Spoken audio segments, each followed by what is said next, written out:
He came home 2 hours early on a gray Thursday afternoon, carrying the quiet hope that maybe today would be ordinary. Instead, the moment he opened the door, his entire world cracked.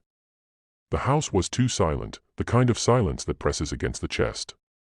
His little daughter's school bag lay near the sofa, one strap torn. Somewhere down the hallway, a soft, frightened sound trembled through the walls. In that instant, before his mind could catch up, his heart already knew something was terribly wrong. Before the story goes any further, pause for a second. If you believe in kindness, second chances, and protecting the innocent, please like this video, comment your thoughts, share it with someone who needs hope, and subscribe to the channel. Your support keeps stories like this alive. He had left work early because a strange unease had followed him all morning, a feeling he could not explain. He was not supposed to be home until evening. His wife believed she had hours to herself.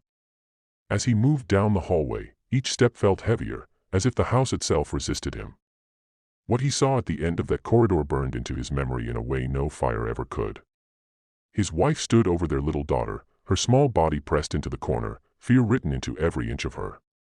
The child's eyes were wide, not with tears, but with something worse, resignation, the look of someone too young to understand cruelty yet already learning to endure it. The man did not shout. He did not rush forward in blind rage. Shock froze him first. His mind raced backward through months of missed signs, the way his daughter flinched at sudden movements, how she had grown quieter, how she clung to him whenever he returned from work. He had told himself she was just shy, just sensitive. Now, the weight of that denial crushed him. The woman he had trusted, the person he believed would protect their child when he was gone, had become the source of her fear. Time seemed to slow as he stepped in, his presence finally noticed. His wife turned, her face flashing with something between anger and panic. But what stayed with him forever was not her expression. It was his daughter's reaction. Instead of running to her mother, the child scrambled toward him, wrapping her arms around his leg as if it were the only solid thing left in the world.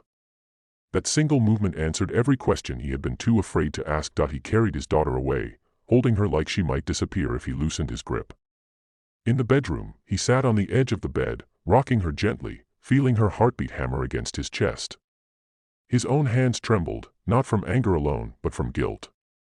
He had been so busy providing, working late, chasing promotions, believing love was spelled in paychecks and school fees.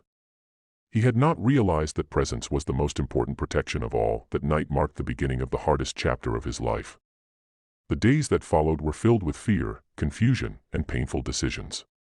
The house no longer felt safe, and neither did the marriage.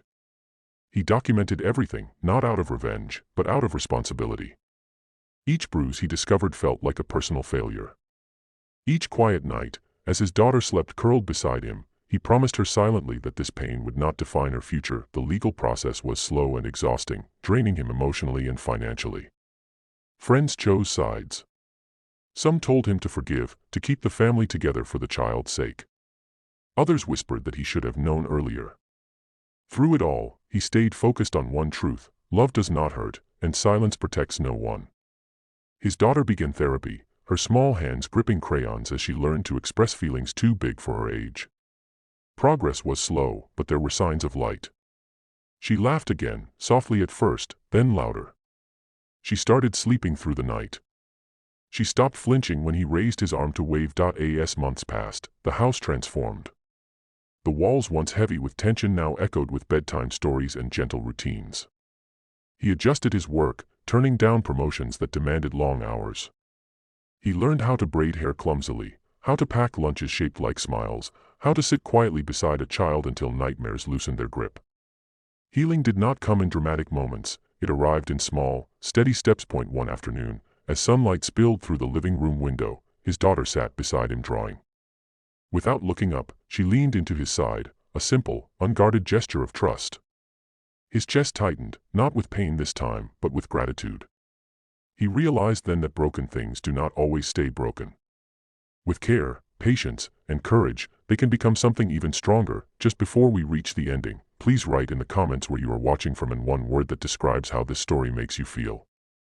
Your voice matters here. The final chapter was not about revenge or triumph, but about quiet resilience. Years later, his daughter stood taller, her laughter confident, her eyes bright with dreams. She remembered her past not as a prison, but as proof of survival.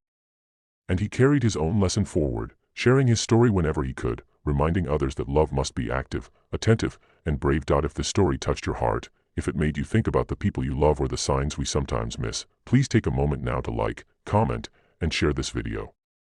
Your engagement helps spread awareness, hope, and the reminder that it is never too late to protect what truly matters.